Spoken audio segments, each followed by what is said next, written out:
Welcome to Spin Justice with me, Hayley Owens, the podcast where I'll be talking about anything from health and fitness to the injustices of the world and everything in between. I've worked within the criminal justice system for over 20 years and have more recently taken to teaching indoor cycling, otherwise known as spin. Each week I'll be talking to a different guest about a topic that's personal to them, whether it be to raise awareness or just because. Most episodes will contain strong language because of who I am as a person, so if that's not for you, then probably best to swerve. Any opinions expressed by me are my own. Welcome, Jess. Thank you. I've been really looking forward to this. I have. I've been getting ready at home this morning thinking of all extra questions that I hadn't sent to you, so I hope you don't mind. Oh, no, I don't mind. But don't mind. I have been really looking forward to talking to you about a range of stuff. So we'll dive in, but I just want to ease in. How's your week been? My week's been really good. Same as really training, work. So it's been good. Yeah, repetitive. Yeah, very repetitive. But I like structure and routine. So if it's repetitive, it's going well. It's going well for me.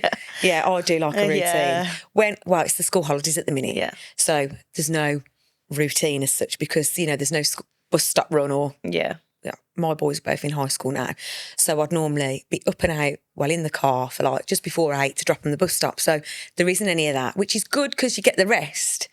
But then they're still asleep at 1 o'clock in the afternoon, and then I'm up still at like 6 or 7 in the morning. So I'm half the day in. I guess they're at their age as well, where you don't need to go and do loads with them as well. They don't want to do it with me. This is the thing; they just want to play their Xbox, shout down the mic, have the windows open and embarrass me in front of the neighbours and play the music and just for me to provide food. Yeah. So, and like a twat, I do it. So snack mum. Yeah. So I'll wait, and when they're up, you hear footsteps or whatever, and then I'll get the kettle on, or so I'll take them a drink up, bacon sandwich or, whatever they want. And then they'd come down again lunchtime when they want more food. If I'm working, so I had a couple of days off this week. So Monday, Tuesday, I didn't work, whereas yesterday, Wednesday, I worked from home. So they just chilled all day and I was just downstairs on the laptop and that was fine because I was working. But earlier in the week, the youngest one wanted to go to Merry Hill to meet a girl. And I was like, all right, yeah, I'll take you. And then I realised, I don't ever go shopping, which is... I don't really like crowds of people. I get too hot. Yeah. So basically this week, on Tuesday I thought I want to talk about this on the podcast because I realised when we got there, it's half term. It's going to be busy. Yeah. And I'm just doing this so we can meet a girl. Parking's a nightmare, like just everything. Yeah. So, and I was stood in Primark with sweat dripping down my back. And you just thought, oh yeah, this is why I don't do this. I don't shop. Do you? I kind of have I just wear a lot of all the same kind of style of clothes. It's all online. So if I was to go shopping, I'd probably go to London, to like Camden and buy clothes from there. But other than that, no, I don't go shopping. Yeah, no, I hate it. And I'm the same. I got much ASOS. Prefer ASOS online and just order, send it back if it don't fit, whatever. But probably once a year I'd go shopping, Yeah. But anyway, that's the week. That's how the week's been. So, oh God, where to start? First of all, you're in training now, aren't you? Yeah. So you've got a fight in a month? Yeah, 4 weeks on Sunday, I think. So, yeah. So how... You had a fight cancelled, so were you... I suppose you were fit by the time you started training for this fight, yeah? Yeah, so I was due to fight maybe 2-3 weeks ago. Yeah. So I'd done trained for 10, 12 weeks. So since I got back from holiday in June, so I'd been training, dieting really hard up until due to fight. I found out I wasn't fighting on the week of my fight. And you kind of feel because you're feeling the fittest you have in ages and you feel really good, you just want to keep it up, but you can't because you're about to go into another camp. Yeah. And it's just too long and your body can't recover and you need to have a little bit of a break, which can be hard when you're trying to stay motivated. So had a bit of I ended up the weekends that I wasn't fighting, French team came over and they wanted some sparring for the weekend, which originally I said I couldn't help them with because I was fighting. So when they came over, I said, "Oh, like, let's go then." And it was really good because I sparred the Friday, the Sunday, and the Monday. So I probably came out of that week fitter, even fitter, really. Yeah. But then I took a bit of time off because like that's when injuries start, knowing for a while that I'm about to get into another 6 weeks of training. Yeah. So yeah, back training now. Yeah. So I just want to loop right back to you're 30 now. Mm-hmm. At which point did you decide that boxing was for you? At what age were you? Quite late, really, compared to a lot of other boxers. So I've always been dead sporty. Done loads of sport, but I used to play football religiously. I loved football from the age of 8. I used to Irish dance, then football. Yeah. And I absolutely loved it. And then in the end, I only got into boxing at like 20 because I was still playing football, but put on a lot of weight. I used to start going out a lot, drinking a lot. And I used to play on the wing, so I was like, I need to get fit. I need to lose some weight and I need to get fit. So I just got into went into a boxing gym because it's just enjoyable fitness. And then I ended up just doing like a white collar fight. I don't know how, I think my mate from football was doing it with me. We thought, yeah, let's give it a go. Yeah. And then from there, I don't know how I just spiraled ended up boxing. Just couldn't help myself. I just absolutely loved it. Started training every day. So then I did that for a few years. And then I went to the amateurs probably around 22. Okay, yeah. And that's when I started taking boxing seriously. Like, really started to like train properly, not drink as much, like start dieting, start understanding the lifestyle of a boxer. Yeah. About 22. So when you turned amateur, is that the right? Yeah.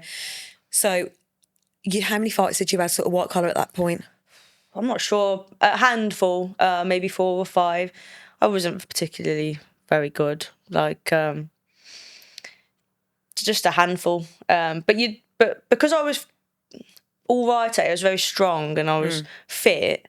I'd end up getting put against people that were like ex-boxers and like they were really good. So I took a few beatings at first. And what does that feel like? A bit deflating, I guess. It was a bit like, my dad always used to say, "Oh, you're like the real life Rocky story because you used to be really rubbish and now you're quite good." And I guess because he used to just see me like, it was probably really hard for my parents. Yeah. There's like a picture of me when I first started. I just got like blood all over my face. And nowadays, if I had blood all over my face, that's normal. But back then, like, I wasn't very good. I used to just take loads of punches in the face. What did that feel like? Because I have been punched in the face, but I mean, not in that environment, you know, like, so when with your pal from football, when you've decided to do this white collar and there's got to be a first time you got punched in the face. Yeah, my first ever spar, I got put in with someone that was much heavier than me, much taller, and it really hurt. And that's the problem with white collar, like it's really unorganised and not matched well. Yes. It isn't good. But I didn't know that at the time, and it's worrying really because it could have put me off completely. I did think afterwards, like, that really hurt. That was horrible. I didn't enjoy that at all. But that's the kind of thing that makes me want to go back. Like, that's what I'm like. Yeah. If I'm not good at something or something hurt or something that I just want to go back for more. I don't know what it is about it, but that shows the passion. Yeah, doesn't it? Because I always think if like, I don't know, an example in my head, I'll teach spin. Mm-hmm. There's not one point I've ever thought since I've started teaching it. It's only been a couple of years, but I mean, I don't ever think I don't want to do it. Yeah. There's times, of course, where I don't feel like going to the gym and training because everyone gets that. But as soon as I get on that bike, I just go with it. But I think it's the music that carries me through, to be perfectly honest. And I know it helps me massively with my mental health. But sometimes there might be, I don't know, things for me that have not gone so well. I don't know, I'm trying to like get bums on seats or whatever, and it might be, that hasn't worked out too well. So the only thing I would think is sit back, analyse, how can you improve it? And I'm guessing that's going to be sort of... Yeah, like, don't get me wrong, I've come back from training, like, I happen to be at a very hard amateur club, probably one of the hardest in Coventry. The training was really hard, but I loved it, and I used to come back sometimes and like be so tired from all the dieting, and I'd spar lads, and at the time it would really hurt sometimes. And I'd come back and I'd just cry, and I'd sit on the ends of the bed crying. Not sure why, probably just tiredness and pain. Like, I used to be sore a lot of the time. And like, my husband now, we'd not been together that long at the time. I was already an amateur when we met. I think he used to just look at me thinking, what are you doing? Like, and then the next day I'd be like, well, okay, I'm going back to training tonight. And I think he used to just think, well, last night you were crying, like you were in pain. Why are you going back? Don't know what it was. It's just, I think that's what boxing does to you. Yeah. And that's some the love people you've got love it, for it. And some people don't. Yeah. Yeah, that is the passion and the love that you've got for the sport there. Mm-hmm. Because if that's what separates people, I think, there. Because I think if I was in that position, I was clearly not got that passion. You know, mine's elsewhere. But I don't think I could do that. You know what I mean? Yeah. There's been a lot of tears shed. It does do that to you. It does it to a lot of people. But I think boxing just brings out that side in you that you either have it or you don't, I guess. So, like, you're 22-ish when you turn amateur. Yeah. How many amateur fights did you have? 19. God, that's loads. Yeah, not in the amount of years that I was boxing, probably not as many. So the lads would have been boxing a lot more than me. When I first started, there wasn't as many females as what there are now. Nowadays, you get like female sparring camps, and there's loads of girls there. There wasn't many girls when I first started as an amateur. So you'd end up fighting the same girl maybe 2 or 3 times. There'd probably be a sparring partner. So I ended up fighting my sparring partner like 3 times, and we were mates. Yeah, this is where it gets we funny, ended up becoming really good friends. But so I used to just fight a lot in like championships and box cups to make sure I got lots of fights in, because the lads into the amount of years I boxed for could get like 50 fights in. You'd be fighting you could fight every other weekend or every weekend if the shows were on. Yeah. But there just wasn't enough females to be fighting that often. I would have liked to have fought every weekend. Yeah, of course.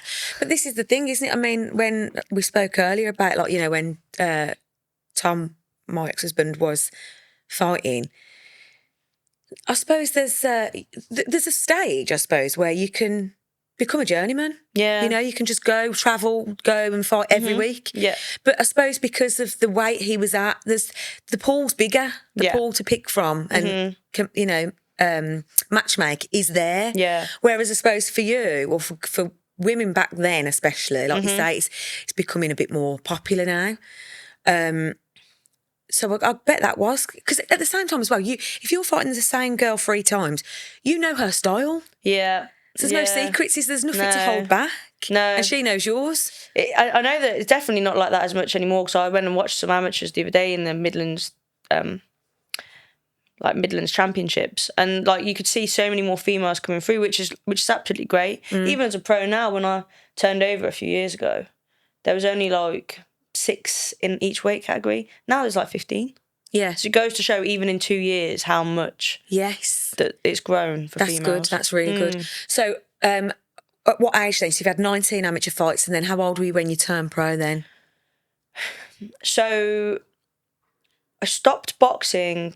So we all stopped boxing, obviously, in COVID. Of course. I'd had probably 17 fights up until then. So I probably had my 17th fight, literally the week before we all got put into lockdown. Yeah. I was fighting a much lower weight then. And then we had a year off. I was still training a lot. I was quite lucky. Came back, but I was doing a degree apprenticeship at the time. So through COVID, it was really hard. I was working full time and doing my degree like in the mornings and the evenings. So when we came all back out of lockdown, I was like, I've got to have a bit of time off to finish. It was just all too much. Came back and then had 2 fights, which were the elite semi-finals, and then the elite finals. How old would I have been then? I must have been about 26, 27. And then, I think that's when I was finding it too hard to manage both. And then I thought, I'm going to take about 7-8 months out to finish my degree, do my last year. Turned over pro, and then I must have been maybe 27 or 28 when I turned over pro. What was that final push? Why then at that stage? Because the degree was done and stuff. Yeah. So my degree wasn't done. I think it was I was doing that whilst I was in my second year, because I remember being invited up to GB up into Sheffield. Yeah. So was in the finals for the elites. So I got invited up into Sheffield, and I was living there like Monday to Thursday. We used to be on trials to get onto the GB squad. Yes. And I was there, Monday to Thursday. But I had to keep taking the time off work. So I was like having to book the time off work. And then in between sessions, we'd train 3 times a day. I'd be doing my degree. I'd be doing my work. And I found it really hard. Yeah. I was 26 and 27. I was sharing a room with like an 18, 19-year-old. And I just thought, this isn't the life that I want. Like I did that 2 or 3 times. And they said, oh, we go back into the elites and then we can invite you back after that. And I was like, I can't take any more time off work. Like unless you can secure, like, say I'm definitely on the squad, I can't just keep this uncertainty. And I remember I got selected for England to go up and fight in Glasgow. And I paid all the money out, and then it all fell through, and I just thought, this is not the lifestyle that I really want in my life. I was buying a house. I just bought a house, just finished my degree, was finishing my degree. I was like, I want my life in Coventry, and I want my boxing to fit around my life. I don't want to be hanging on the edge of a dream kind of thing up in Sheffield. So that's why. And I was always more of a pro style fighter anyway, more come forward. I was never really suited to the amateurs. I just happened to be a fit amateur. But I was never particularly a brilliant boxer back then. Yeah. I bet you were. I bet you were just being critical of yourself because that's how we are. I used to just not let them get anywhere near me. I used to just go in 100 miles an hour and it'd be over 9 minutes that later. Yeah. I think the girls just used to really struggle with that. Yeah. And that's why I had a lot of my success. I used to train like a pro as an amateur. I think that was just the difference. Yeah. I treat, like I'm all in with everything I do. Yeah. All or nothing. I can tell, and this is the first time we've met. Obviously, we've spoke in terms of arranging this, but I could tell within minutes of meeting you, you're my kind of person. Yeah. I can tell that you you. are, you're devoted to it, and I can tell that you are like a lion. Do you know what I mean? Does that make sense in describing you that way? Because I've got so much respect for people that find what they want, and if something's not working for them, like you've just said there, that weren't suiting you, and you've gone, nah, that's not for me. So that's like really to be respected, I would say. You know what I mean? So when it comes now, so you've turned over pro. I've got questions about the GB squad and that. Like, so how we've been selected for England, and you sort of said like, nah. So if the fight fell through because the girl up in Scotland couldn't fight, and then I was just like, well, I'd kind of had all my hopes on that, and I was getting to fight for England, and I thought, it was just like loads of uncertainty. So I was just like, nah, I want to know when I'm fighting. Yeah. And we'll come on to that because that still happens now, doesn't it? Yeah. But so then you've thought now, right, that's it. I'm going to turn pro. Yeah. And you were training, like you just said, like a pro anyway. So like, what does that entail for you? Is this an everyday training? Yeah, so back then I was working for Coventry University, so I was obviously doing my degree apprenticeship, so up at 5 a.m, training, 6 a.m, go to work sometimes a little bit early so I could do some of my coursework, stay a little bit late, do some coursework. I was very lucky because I used to be on a sports scholarship, so I'd train on my lunch break, so I'd get an hour lunch break and I'd do my strength and conditioning on my lunch break, or I could go for a run. I used to always find a way to make my training. So sometimes lunch break training, and then straight from work I'd train again, or I'd go to my amateur session. I'd do that like every day, and then I'd maybe have Fridays off. So Friday I wouldn't train. Yeah. Saturday morning I'd do part run, then I'd train again, go and do pads or something. Sunday I'd usually have like a sparring camp or something. That was when I was an amateur. And then train again Sunday evening. Or I was playing football, so I'd play football Sunday morning. Still playing football? I was still playing football up until I was turned over pro. Yeah.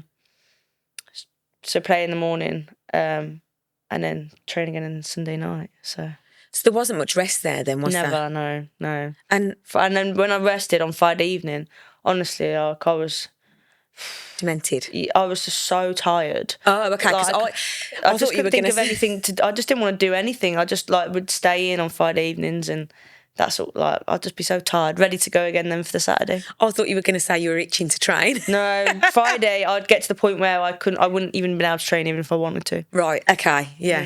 Because sometimes I have like a Sunday off now, so every other day I would do something. Obviously, I'm not training for anything like you are. Yeah. But sometimes I still could. I find it hard to sit still. Yeah, I'm the same. So sometimes I think, but I mean, I'll go out with the dog, and walk for an hour and then I'll be all right.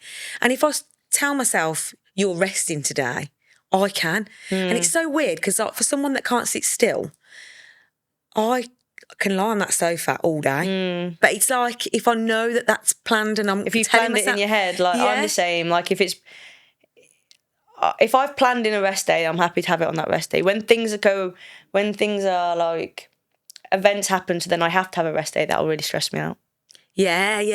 Exactly that. And then I wouldn't be able to sit still, I'll be itching to do something. Yeah. I think I've probably got ADHD, but that's another story. So, okay, weights then. I just want to talk to you about your weight category. So it's a bit of a mind baffler for me because like you were just saying, comfortable to fight at is what weight for you? So if it was like on the same day weigh-in, I've always been a bit strict and said like I'm fighting at super featherweight because I'm very like high-paced, high-energy boxer. I want to have my energy. I don't want to be cutting too much weight on the week. But now I'm going back down. Now I'm finally able to go fight for titles and have same day before weigh-ins. Then it's featherweight, which is like 57 kilos. That's comfortable for me. And I just sit a few kilos as long as I'm good with my weight and good with my nutrition. A few kilos above, then that's not too bad to cut weight. Who do you train with, John? John Pegg, yeah. So you train with John Pegg at Eastside.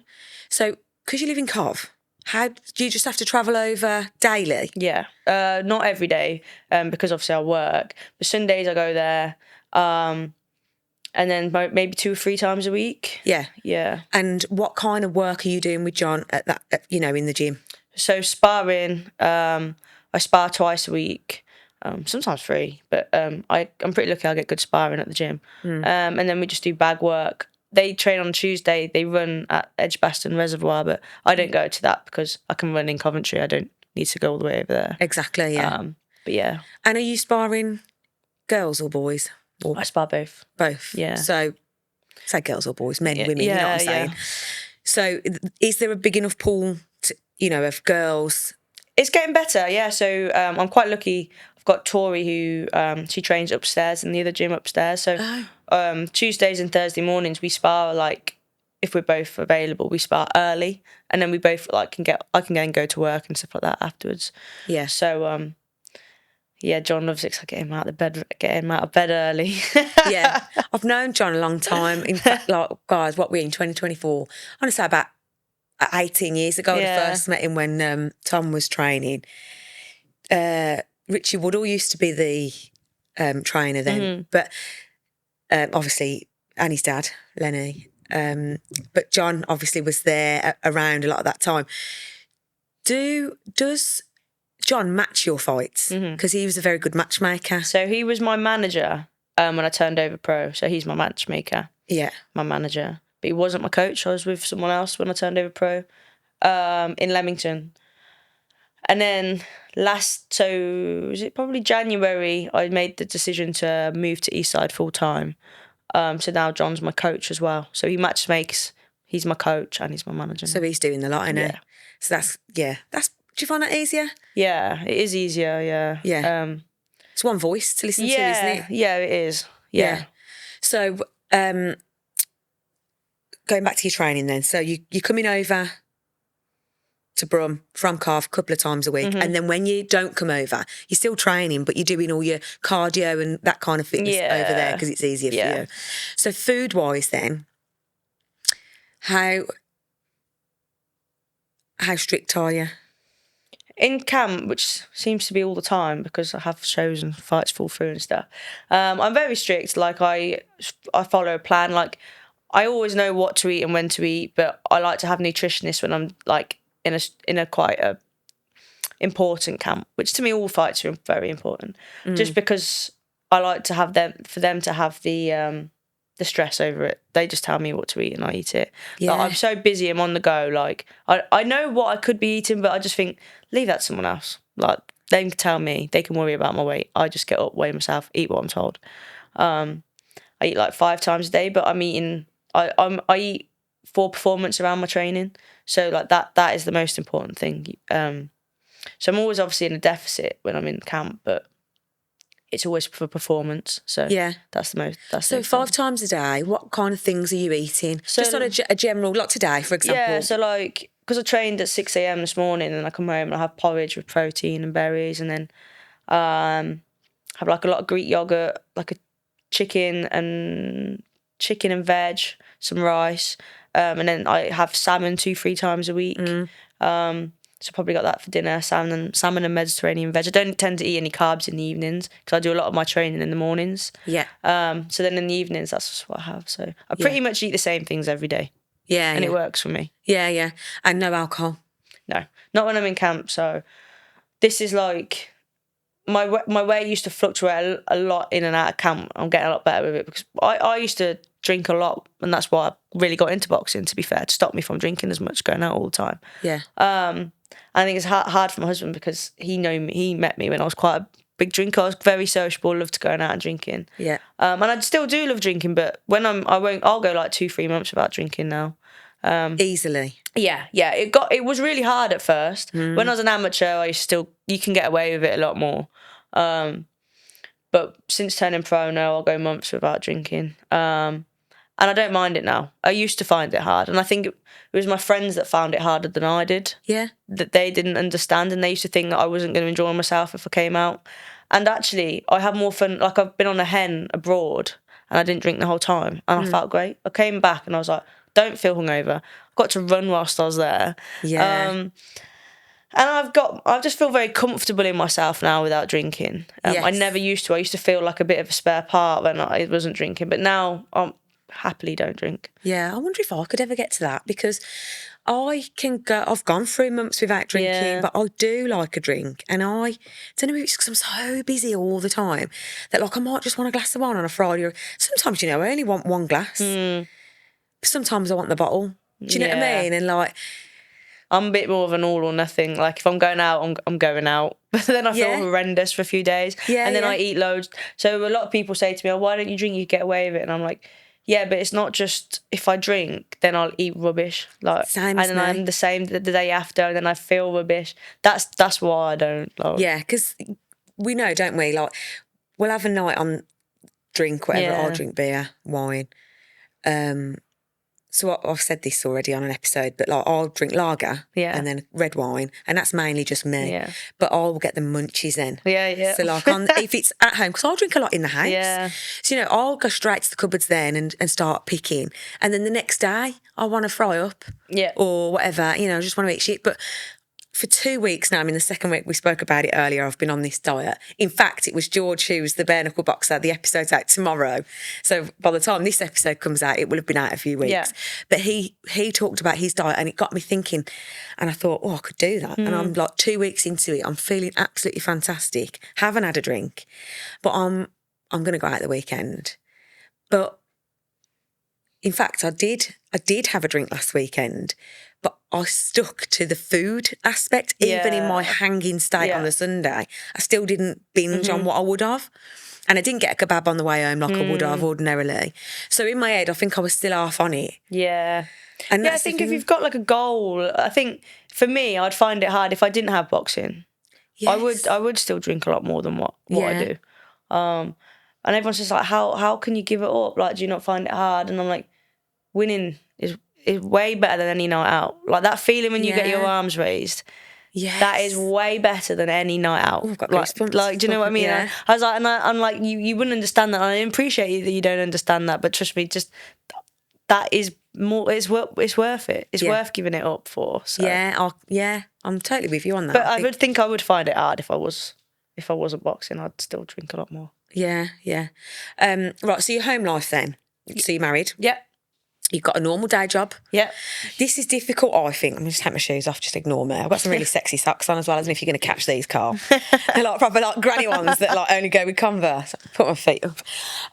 So like home life. Oh, sorry, Carl. Day job. Yeah. Tell us about that. Because I know you're a qualified engineer, is that right? Electrician. Yeah, so I'm a qualified electrician. So when I left school at 16, I went straight into becoming an electrician. And it was obviously back then, about 15 years ago.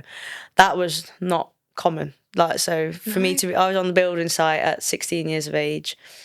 There was no such thing as females on a building site back then. Like, I used to go to some jobs and like they'd say, "Oh, have you come to work with your dad today?" Like, I'd be working with my boss. I'd be like, "No, I'm come to do the work." And I loved it. I absolutely loved it. And then, like, my dad was gutted because my dad used to be an electrician, but he wanted me to go to uni, and I was like, "No, I don't want to go uni. I just want to work." But a few years later, I did start to realise I don't want to be on a building site for the rest of my life. Like, I'm going to be an old woman one day. I need to have a plan B. And then that's when I started to go back to college, did a HNC and then my degree, and then kind of got into mechanical and electrical engineering, and then into building management systems, which is like, you know, like a hive system in your house. Yeah. So what my degree apprenticeship was in, like the software and the graphics to make systems like that, but on a much larger scale. So like this building here would have like controls to make all like the heating systems work, all the extract systems work. And I work for SSE Energy Solutions. So we go into buildings and I particularly go into buildings and I sit down with them and work out their decarbonisation plans and how they can reduce energy, reduce costs. And I sell them the products and sell them the solutions to get there. That's like one extreme. It's like one end of the scale to the other, isn't it? So you're doing that. They kind of all feed. Like the work that I've done is always kind of like fed into it, because we obviously like the stuff that I sell now. The engineers are all working out of control panels, and it's like all electrical, mechanical stuff.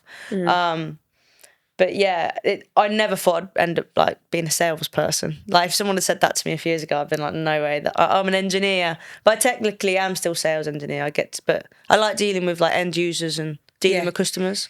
And does that work for you, for your life now, on your pro career, on the path that you're on? Does that fit in for you? Yeah. So I was struggling to find a job, especially as an engineer, that was fitting around my boxing, because as a pro, a lot of the girls are full time, so they all train and spar at like 10:30 in the morning. At my gym, they train at 10:30 in the morning. I thought, how am I going to get a job that's going to work around that? Yeah. And the job that came up, they kind of like approached me and they said, and I said, well, would you give me flexible hours? Like, would you let me work reduced hours, work around my training? Yeah. And they said, yeah, straight away. So I was kind of really surprised, but that's kind of why I fell into the job that I'm in, because the job is flexible. I arrange when I meet with customers, and I arrange when I have meetings, or when I need to get quotes back to people. So that does work. It does work, yeah. Yeah, and I can do it remotely. Like I could do it here if I wanted to. It's on my laptop, or I can go and meet customers whenever, straight after training. It seems to work really well. Yeah, massively. So you're 30. You've got no children at the minute. Is that something you want to do? Yeah, so, I mean, if you'd have asked me when I was like 18, I thought I would have had kids by now. Like I thought early 20s, I'm going to have kids, but then you go through your 20s and you're like, no. See, I didn't. I was 24. Yeah. So. And I'm really like, not classed as old, but like my mum had me young. My grandparents had my mum young. Yeah. So for me, I'm quite a lot older. My brother, he's 27. He's got a little 8-month-old. So I think everyone's kind of waiting. I feel like everyone around me is waiting. Even my husband, he'd really like to have kids now. Yeah. I don't know whether it's just boxing that's stopping me, but I'm really going in a really good place in my career at the moment. Yeah. And I do feel like it's like there's never going to be a right time. No. So I think it'll be like my husband would like them soon as, really, but obviously he knows that I've got my career aspirations with my boxing, so they're kind of coming first at the moment. Yeah. But in the next few years, yeah. So like, you know, if you were to have children, you were just saying with your job, that's flexible Yeah. to suit your training. Imagine throwing a kid into the mix. Yeah. So, like, I know for me, I mean, fuck me, I spin a million plates every single day. I've got 3 jobs, 2 kids, the dog, the house to run. There's only me bringing money in. And I struggle, believe me. Like, I'm up at 6 in the morning. I'll crash out about 9, 10 o'clock at night. I don't stop in between, really. And yes, I'm on the bike. Yeah, I am. And I have to, like, put in, like, my choreography and work out playlists. Sometimes I'll have my headphones in, working out a playlist for the following week, because I'm having to grab... I was in the hairdressers the other day, headphones in, working out a playlist for next week, because I've got to grab the time. So for you, I think, like, it would probably really impact. Do you not feel like that you'd be like that regardless, though? Even if you dropped something off, you'd find something else to fill that time? Because that's the kind of person that I think I am. Like, if I wasn't busy all the time doing something that I feel like I'm trying to achieve something from, I won't be happy. Like, and I'd find something to fill the time, I guess, even when I've got kids. I'd probably end up coaching boxing or coaching football around my kids. So I think I'll always be just as busy. Yeah. But yeah, I don't know. I think I'd leave it open. Like, I've seen girls all the time. Like, I've boxed girls that have got kids, and they're managing. But whether they've got as demanding jobs as what I have, I don't know. Yeah. So no, realistically, and that's how I've spoke about it with my husband, is that I would like to achieve what I wanted to achieve first before trying. Yeah, and you're right there, I suppose, just mulling over what you just said there. My mum and, like, my mate say to me, fucking hell, like, you're always... Surely you're at your limit now, surely there's surely you can't do anything more than what you're doing. Yeah. And then I'll go and fucking start doing a podcast. Or, do you know what I mean? I'm the same. We've just been doing a house extension from May. I was in camps, I was working full time. I was training twice a day, and we've done the extent, because I used to be an electrician, obviously, and done plumbing and stuff. As soon as the build was done, I did all of the kitchen with my dad. Me and my husband did all the electrical, all the plumbing, all the painting. And everyone's like, how do you find the time? I'm like, I just do. Yeah, do. And I'll always be like that. But I suppose when you've got a goal, like you say, this podcast for me has been something that's been in the back of my head for probably 3 years. I've thought about it every single day, to the point where this year when Jack went to high school, I thought this is what I've been waiting for. I've been waiting for September 24 for him to go to high school, just really for one less drop-off and one less pick-up of school, just to give me that little bit more time to go, right, okay, now's the time. But because I've never let it go, it's like, I suppose, like, with you ain't letting it go until you're doing it. Yeah. What always drives me with everything is I cannot look back and think, oh, shoulda, woulda, coulda. Yeah. And I don't want to say I don't want to have kids for them to turn around and say, oh, I could have won that and I should have won that. No, that's what I've won. Yes. That's what drives me every day. And I'm like, I'm not having kids until I can turn around to them and say, this is what I gave everything up for. Yes. If I've given it all up for nothing, then what's the point? What have I got to show for my kids to say, look, if you put your mind to it, you can achieve this. Yeah. I talked about that kind of mindset on last week's recording, about I firmly believe you can do whatever you want to do. 100%. You put your mind to it, you can do it. Yeah. Like, I'm a massive believer of that. I'm the same. My eldest at the minute's got to do work experience now. I don't know, where did you do yours? As an electrician, my dad did mine, put me with an electrical company he used to work with, and he was thinking, he was like, yeah, she'll hate it. He was really hoping that I'd hate it. And I came back and I absolutely loved it. Yeah. So I did mine in a school. Yeah. And I think I just had to pick something for those 2 weeks, My boy said, well, Thomas, I'm going, where do you want to do your work experience? He didn't want to get up. So he's like, anywhere I don't have to get up too early. I'm like, no, you're not getting it, son. Like, that's not how the real world works. I've got a friend who's a farmer. Yeah. He's coming on, actually. He's going to be on at some point. And he had said, because he lives in Devon, so he was like, if he wants to do work experience on a farm, sort of in that environment, I'll have contacts all over the place and I could help you out with that. I mentioned it to him and he was like, oh, that sounds really good. Sounds really good, but it's really hard work, so it's put him off. Yeah. You just think, oh, fuck's sake, I need to change that in him, I think. Yeah, I think people are just born with it, though, sometimes, I don't know. Yeah, maybe. I think I've become more determined as I've got older. I've always had quite a strong mind, but I think my determination for my own passion of things has really come out probably in the last, probably since I've been divorced, you know. I mean, we've been divorced 4 years, we've been split up 6 years. I don't think I was this strong-minded back then. I think being single for me does it, you know, because I feel like I'm only reliant on myself. So I feel like I'm stronger and more determined and more proactive and productive when I'm on my own. Because you have to be. Because I've got to be. And I think, I've got an idea. Who's going to make that idea work? Me? Yeah. No one else. So I think, like, that's probably where it's come from, being on my own for the last sort of 6 years or whatever. I mean, I've had relationships, but nothing, you know, to write home about. So, like, not anyone that's going to provide for me. Do you know what I mean? Yeah. So, right, I want to talk to you about, like, your training and, like, periods. Because obviously, you know, you're at 30. I haven't had a period in 5 years, so I've almost forgotten what it's like. But I remember when there used to be hell on earth for me. Yeah. I mean, I used to be like, and sorry, lads that are listening, but it's real life. I'd be in so much pain. I'd lose so much blood. I mean, this is the reason why I don't have them anymore, because I was so bad with them that I'm medicated to not have them anymore because it was so bad. But, like, if you've got a fight coming up, how long's your camp? 6 weeks to 8 weeks? 8 to 10 usually. So there's 2 or 3 periods in that time.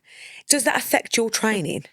So there should be, technically, but so I was just saying, like, I used to struggle with them, like, badly, and I'd be off school because I'd be, like, in so much pain. So I got my mum took me to start taking contraception from quite a young age. Yeah. Maybe like 14, 15. Yeah. And I've been on it ever since. So up until June this year. So I've always been on, like, a contraception that, well, eventually I went on, when I was an amateur, that I was on like a coil where I wouldn't have periods. So to me, that was great. Periods and inconvenience, they're painful. I know when my weight is all right. When I was an amateur, you need to be on weight and you need to be ready all the time. And that was always absolutely fine. And then in COVID, I started to experience some, like, I was really hormonal. I don't know whether it was because we were just stuck in the house and we were all dealing with a lot of, like, stress and anxiety. So I decided to come off that and try something else. And so I've always taken, like, the pill instead to manage my periods. And I've not had normal periods since the age of 14, 15. And I thought recently, in the last year, especially because, like, my husband, Paddy, he's been talking about wanting kids in the next few years, I thought I should probably try and regulate my hormones and see whether, like, what kind of what's going on. So I had a few natural periods after that. And yeah, it's not great with training. It's hard. You can be inspiring. You can feel $1 million and you go in and you'd feel so flat.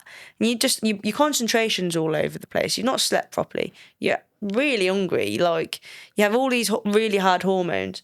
But then I've not had them for the past few months. And then I realised, I don't know whether it's because I've been training and dieting too hard or whether it's just because they still haven't regulated. But it is something that, then now I'm worried that they won't come and then I'll end up having it, like, come on off when I'm due to fight. Yeah. So, yeah, it's like the whole point of coming off early in June was thinking at least I'll have them regulated for when I would work around it with my fights and make sure that I'm not having on my period on my fight, because that would be a disaster. And now I have no idea.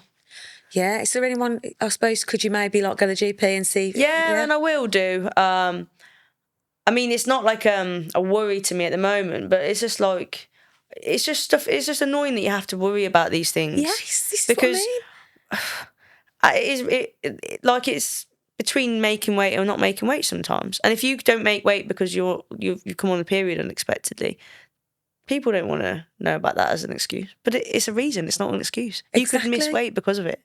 Yeah. And that's why I've always just thought, it's just easier to take contraception. But then it's not technically any better for you. So you're always in a bit of a lose-lose situation with it. Yeah, and I think, like you say, you've got in your mind, in the back of your mind, you want a family at some point. So yes, exactly that. You know, you want to regulate your periods so you know when's best that you're ovulating, when's best to try and conceive. Because if you're every 28 days, I used to be quite regular, like every 28 days. And then then, because midway through the month, is your optimal time to conceive.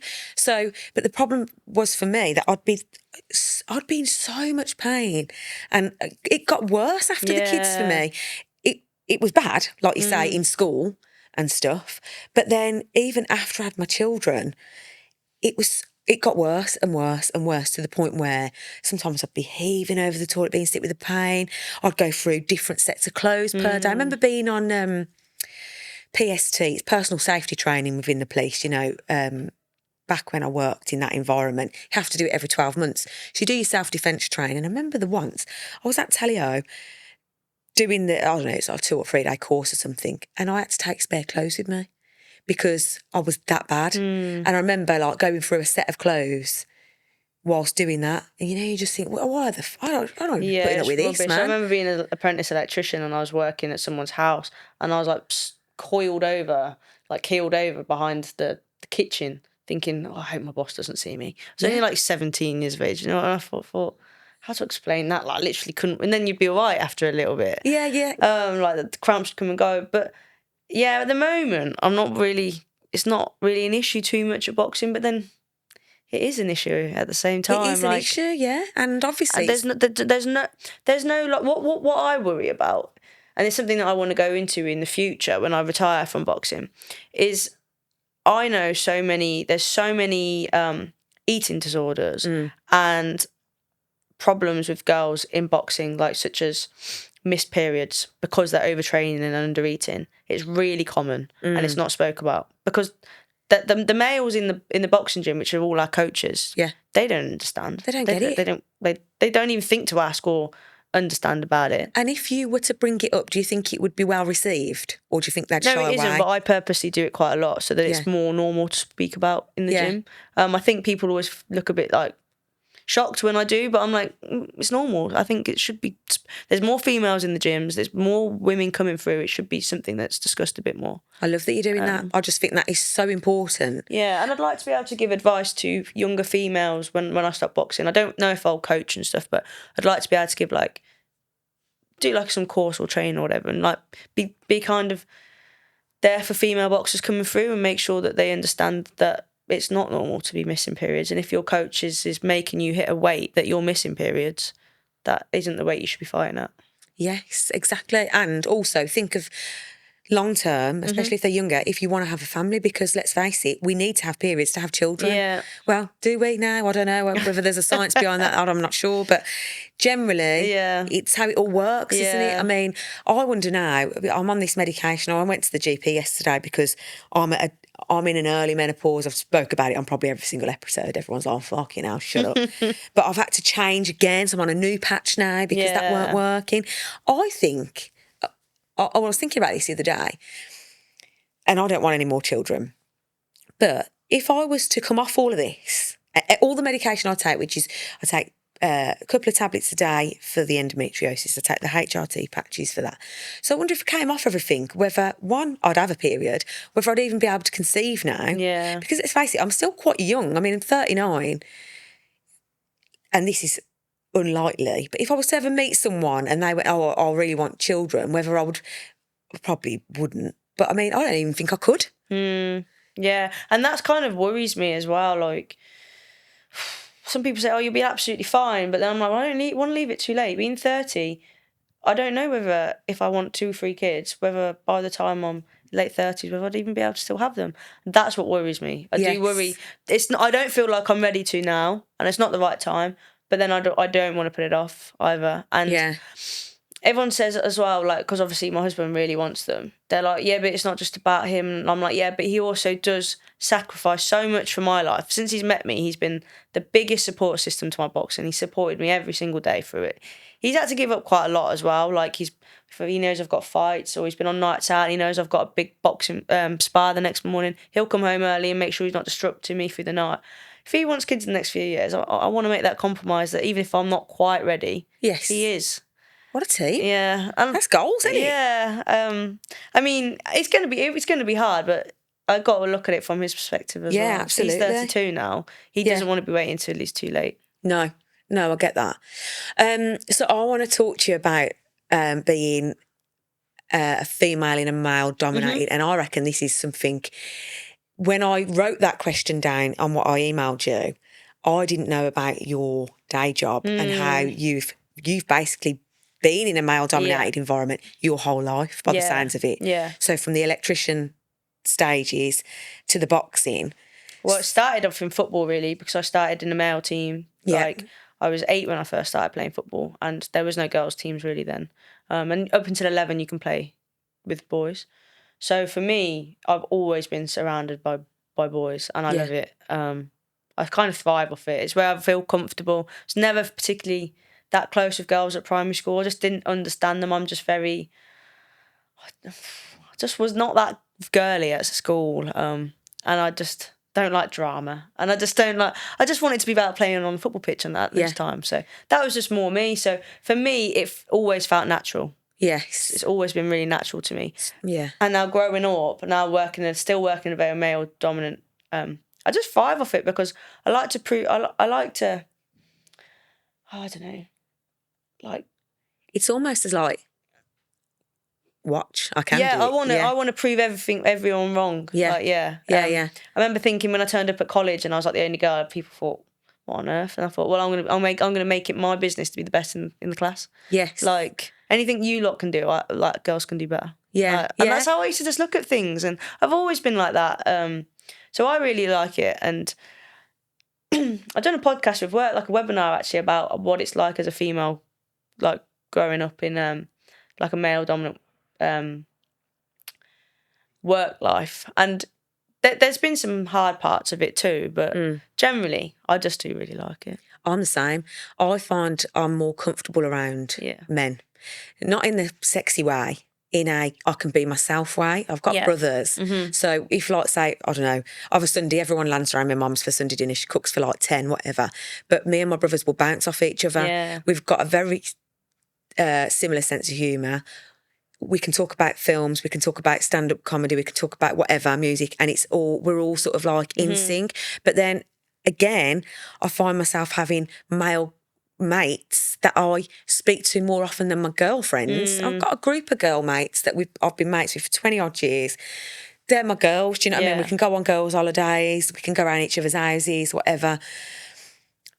Godmothers to each other's children, that kind of level. But I feel more comfortable around lads. Yeah. And I don't know whether, especially in more recent years, I find it easier, and we were talking about this in the gym the other day, because I'll turn up, I'll scrap of makeup, hair tied up, sweating my tits off, and I just feel like I've got no one to impress here, so it's easier. So, because sometimes you might look at a lad, and I think everyone would probably do it. We can notice attractions in people. So I might see a lad in the gym and think you're fit, but it's almost like immediately now I like turn it into a mate.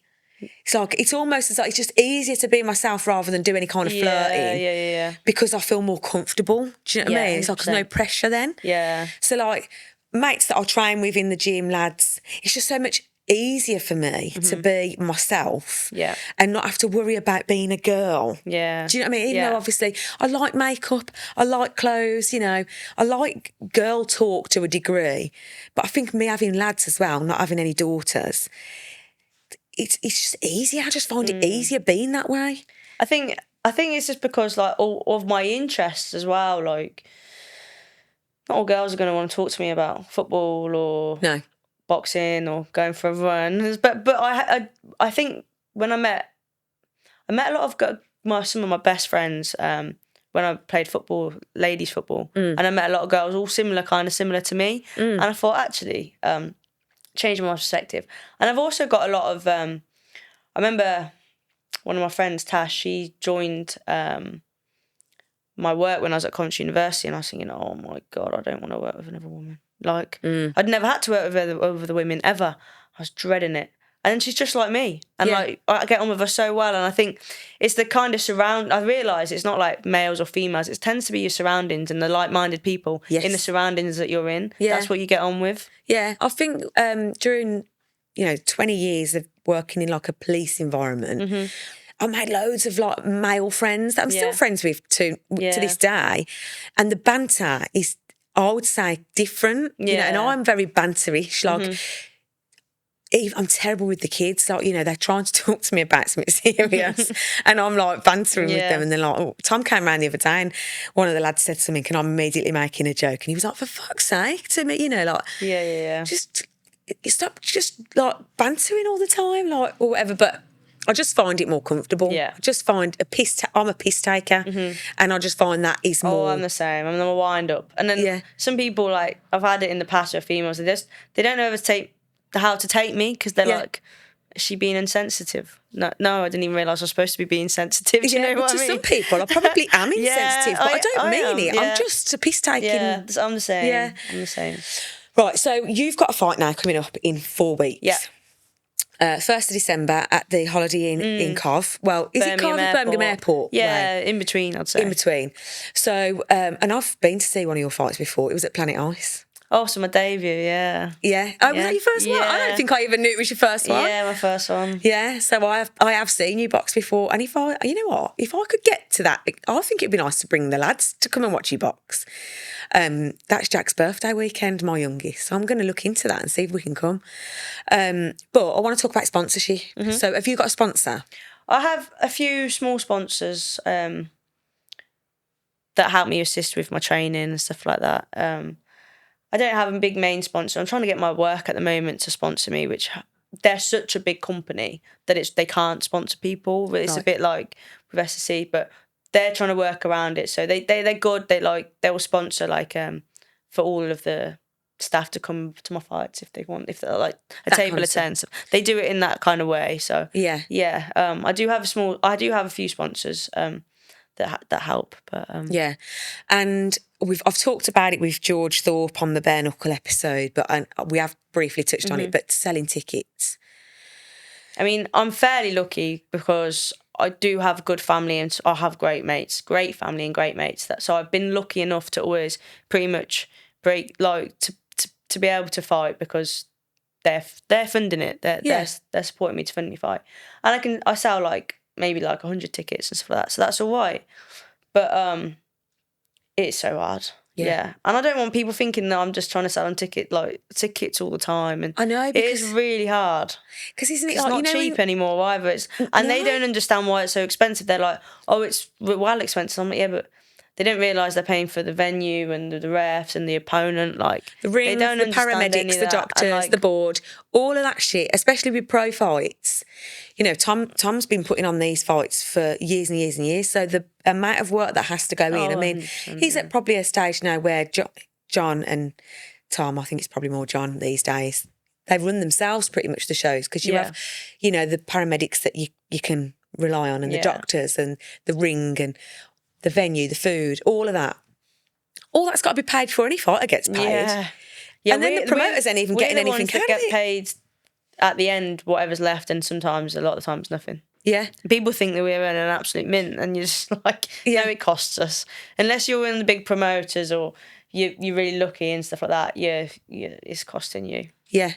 So, and it's not, I mean, yes, it would be nice, wouldn't it, to be able to do that as your job and be paid mega bucks to fight. Would be lovely, but the passion for you, I'm guessing, is more important.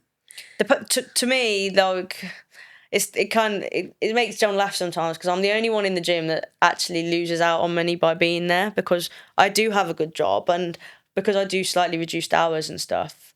It is costing me to be there because I don't earn anything from boxing really at the moment. I broke even last year and stuff, which is nice for sponsorship and fights, but it's not about the money to me. It's about legacy and achieving what I want to achieve. And also I wouldn't give up my job because I've worked longer at my career and worked hard, just as hard at that as my boxing. So I like to have both. Yeah. So it is just a piss take, isn't it? Yeah. You know, and then it's like, you know, when you're like doing something, you need someone to sponsor you, for example, and you sponsor me to do this run, and everyone's like, oh, fuck off. Yeah. It's the same kind of thing, you know, trying to sell tickets, and I'm sure, like you say, people think you're just trying to sell, but you've got to do it. And 9 times out of 10, the people that come in to support you don't actually like boxing. No. So they're paying £40 to come and watch one fight. They don't. A lot of the time, they don't want to watch the other fights.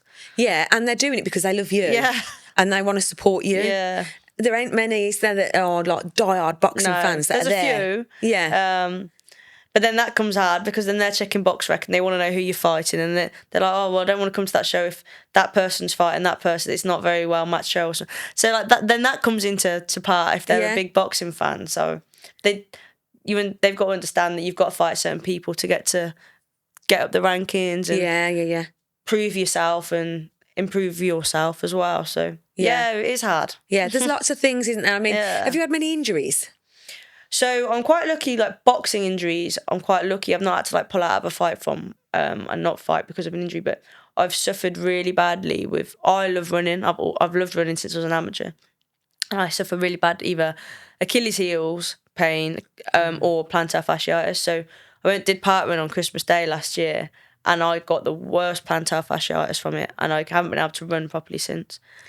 So just for people that don't know what that is, what is plantar fasciitis? Like, so your arch in your foot, you can either get like sharp pains in the arch or your heel. I've got it in my heel at the moment. I've had it before and I got rid of it quite quick, but it's such bad heel pain. Like when I stand in the morning, as soon as I get up out of bed, put my foot down and like my heel's in agony. Yeah. It's not that bad at the moment. It's been getting better over the year, but it just means that when I can't skip.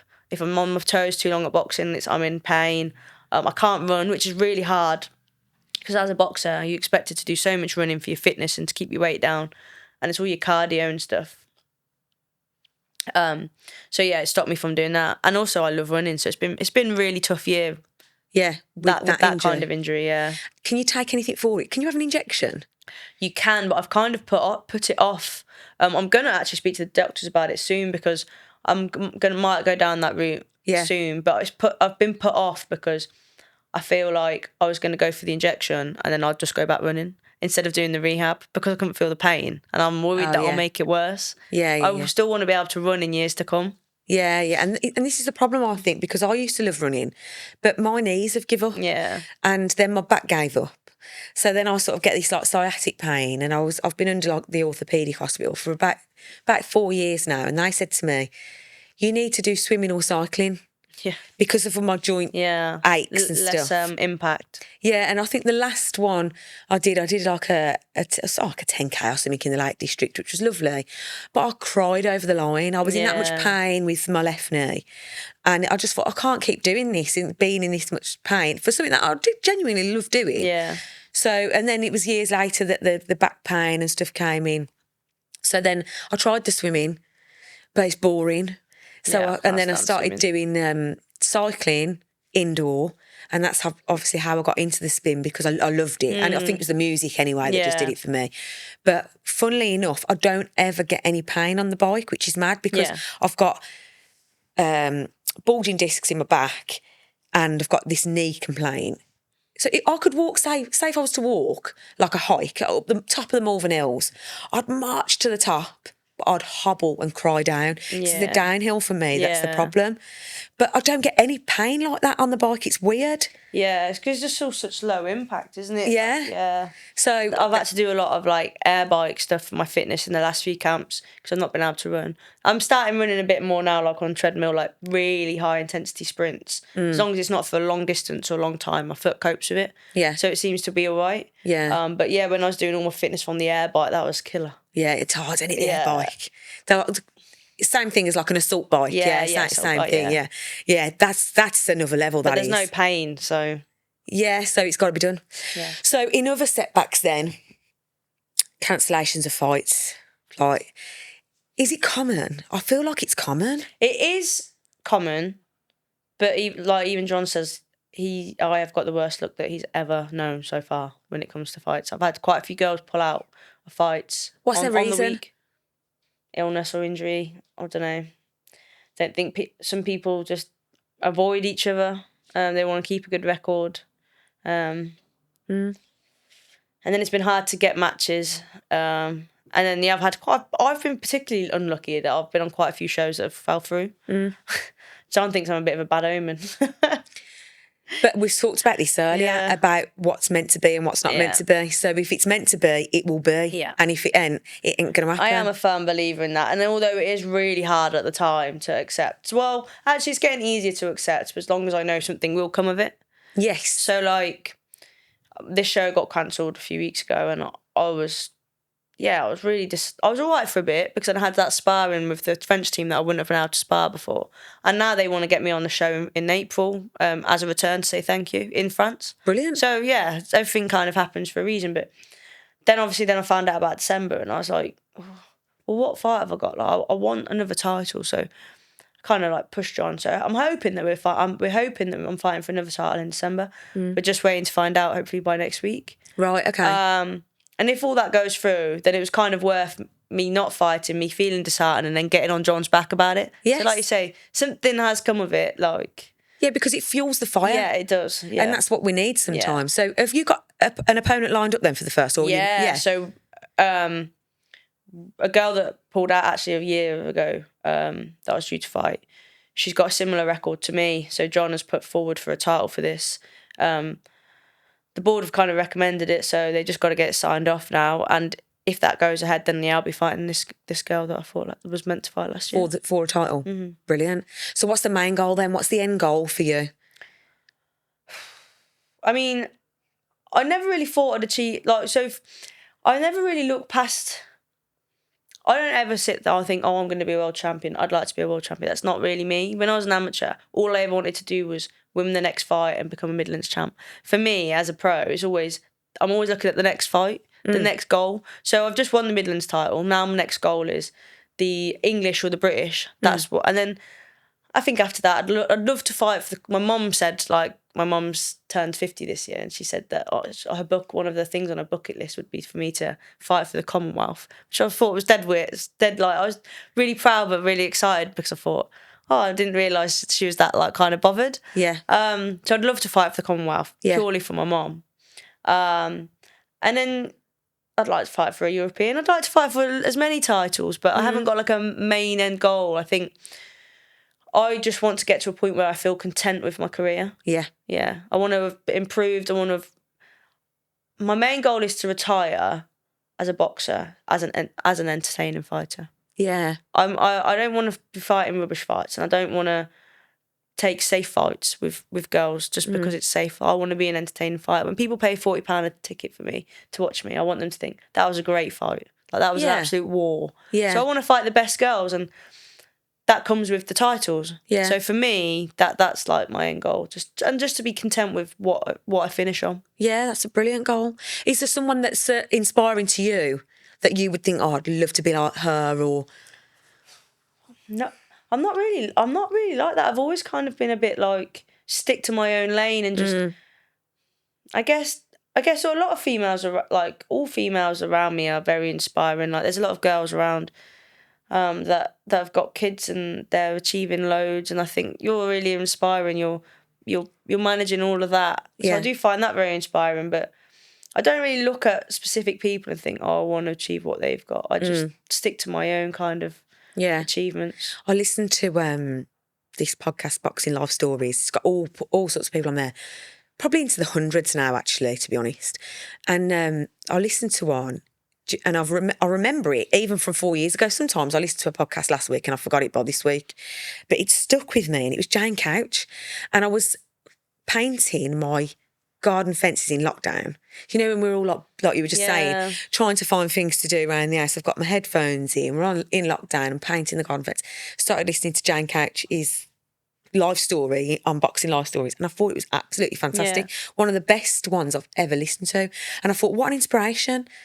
Do you know what? I listened to Ronda Rousey's one. Someone recommended it to me, actually. Said, oh, you might like that. It's a performance coach that I've worked with. I started working with her after lockdown because I was struggling a lot with trying to get back into it and managing everything, like you say, spinning too many plates. But so I started working with her, and then we don't work together anymore. But she recommended me that I listen to this Ronda Rousey podcast. It's the High Performance podcast. Okay, I'll give it a listen. And it was really good. And yeah, she was very inspiring. Like, she's come from a very similar background, like weight making, and how that affected her, and how she has like retired and managed the change in life since retiring and having kids and stuff like that.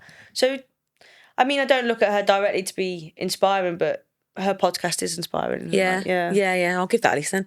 Right, so a spin justice of the week then. Have you got one? It's the feature where there's something that could be minor, it could be major, whatever you So think. I was saying like earlier, like, I don't really look at like injustices like or get hung up on them. I just think, oh, it's character building. Like I try to, like you say, try to look at every injustice like something happens for a reason. But I guess for me, like, I do feel a little hard done by recently with my shows being called off and cancelled, and then I wake up and find out on Instagram that someone else is going for this other title, or someone's fighting 3 times in the same in 6 months, and I'm just like, that really gets to me. Yeah. Like, I know that I have to stick to my own life and think like, just stick to your journey. Things will happen the way they should do, but it's hard to see sometimes. I think that's normal, and that's a natural feeling of resentment there, because if that's the right word. Yeah. Because when you're grafting and you're working so hard, and sometimes it's really hard not to go, for fuck's sake, what? Yeah. Come on, man, how hard am I going to have to push for this? I feel like I've gone through a lot of my life looking at people that sort of get handed things on a plate, and you think, Yeah, fuck it really me, I've winds me up, that grafted does. so hard. Like, when's it going to like pay off? Do you know what I mean? Yeah. So I get that, and I think that's a Yeah. real natural emotion. Yeah. But again, to counteract it with, I'm very good at like, so before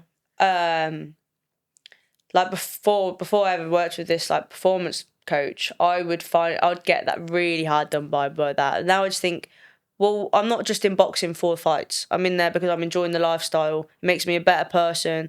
I like having my structure and routine. I just have to try and remind myself the past 8 weeks aren't a waste. I've enjoyed the training, and it's made me benefited me and made me a better boxer. So I have to try and not feel like it's too much of a waste and let it like feel too much of an injustice. But yeah, it is hard. It's hard, isn't it? Well, mine, I've told you, I've been doing this. Well, I'll say I've been doing the carnivore diet. Yeah.